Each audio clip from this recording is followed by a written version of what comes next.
Hello বন্ধুরা, কেমন আছো তোমরা সবাই? আশা করি সবাই খুব ভালো আছো। আমিও খুব ভালো আছি। বিউটিস ব্লগের নতুন একটি ভিডিওতে তোমাদের সকলকে ওয়েলকাম জানাই। তো দেখো, আমরা যাচ্ছি এখন প্রেম মন্দির, মানে বৈষ্ণব দেবী মন্দির থেকে বেরিয়ে তারপর আমরা যাচ্ছি এখন প্রেম মন্দির। তো রাস্তাতেও কিছু গাছের মধ্যে লাইটিং লাগানো ছিল, সেগুলোই দেখছিলাম।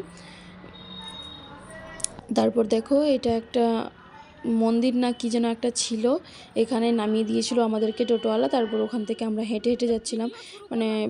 প্রেম মন্দির থেকে বেশ অনেকটা দূরে নামিয়ে দিয়েছিল, 1 কিলোমিটার বলতে পারো, এরকম দূরে নামিয়ে দিয়েছিল। তারপর ওখান থেকে আমরা হেঁটে হেঁটে যাচ্ছিলাম। যেহেতু প্রেম মন্দিরে অনেক অনেক প্রচুর পরিমাণে ভিড় থাকে, সেই জন্য আমাদেরকে একটু দূরেই নামিয়ে দিয়েছিল। তো আমরা সেখান থেকে হেঁটে হেঁটে যাচ্ছিলাম। তো দেখো, আমাদের একটা টোটোর আমাদের যতজন ছিলাম, তো আমরা ওখান থেকে হেঁটে যাচ্ছিলাম। আর একটা টোটো যাদের ছিল, ওরা আমাদের সাথে ওদের তখন দেখা হয়নি।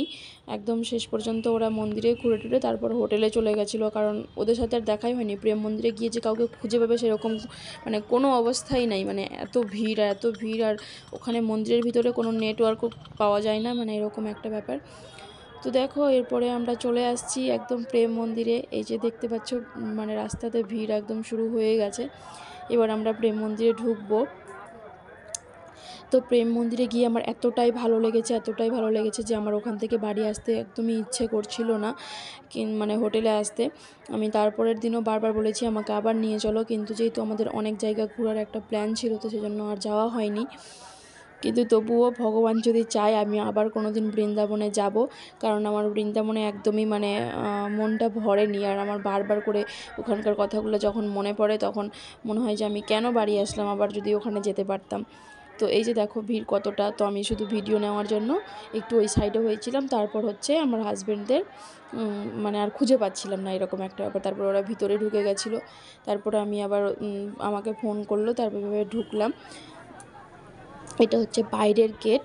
তারপরে মন্দিরের গেটের ভিতরে ঢুকে সুন্দর দৃশ্য একটা দেখতে পাবে তোমরা, একদম আসল যেটা মন্দির সেটা তোমরা দেখতে পাবে। আর একটু সন্ধ্যা যখন পড়ে যাবে তখন আরও সুন্দর। এই যে দেখো, লাইট জ্বালিয়ে দিয়েছে, কিন্তু এই লাইটটা অনেক রকমের কালার হয়। যখন একটু রাত্রি হয়ে যাবে তখন আরও বেশি সুন্দর লাগে দেখতে। তো চারিপাশটা দেখো কত সুন্দর। আরও অনেক কিছু আছে ওই পাশে, কিন্তু ওই পাশে এত ভিড় ছিল যে আমাদের আর যাওয়া হয়নি। তো সেই জন্য অনেকগুলো জিনিস দেখাও হয়নি ওই মন্দিরের, অনেকটা জায়গা জুড়ে যেহেতু, সেই জন্যই। তো বন্ধুরা দেখো, দেখতে থাকো পুরো ব্লগটা। আশা করি তোমাদের খুব খুব খুব ভালো লাগবে।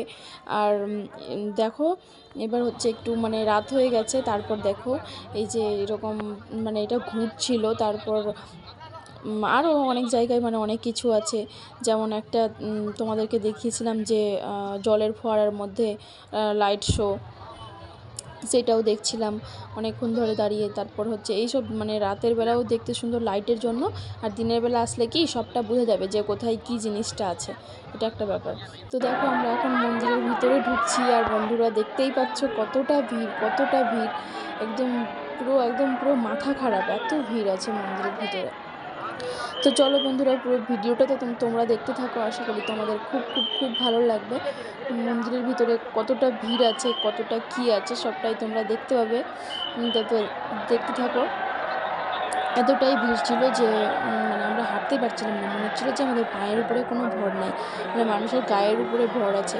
তবুও আমি যতই কষ্ট হোক না কেন, গরমও ছিল ওখানে, প্রচুর গরম, 50 ডিগ্রি তাপমাত্রাতেও আমরা ঘুরেছি ওখানে।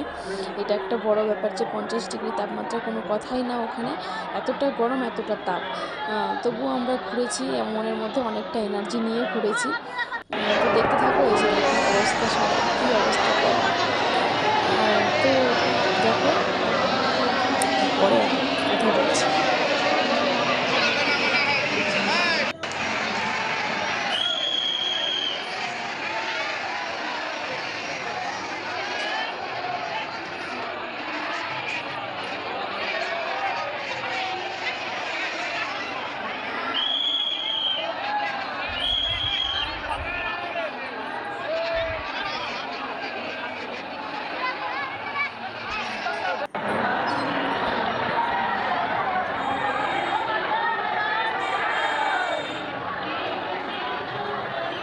তো বন্ধুরা, আমার ভিডিওটা কেমন লাগলো তোমাদের সবাই কিন্তু কমেন্ট করে বলো।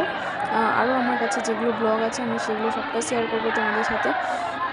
তো পুরো ব্লগটা দেখতে থাকো। আর আজকের মতো এই ভিডিওটা এখানেই শেষ করছি। তোমরা সবাই খুব ভালো থেকো, সুস্থ থেকো। দেখা হচ্ছে আবার পরের ব্লগে। টাটা।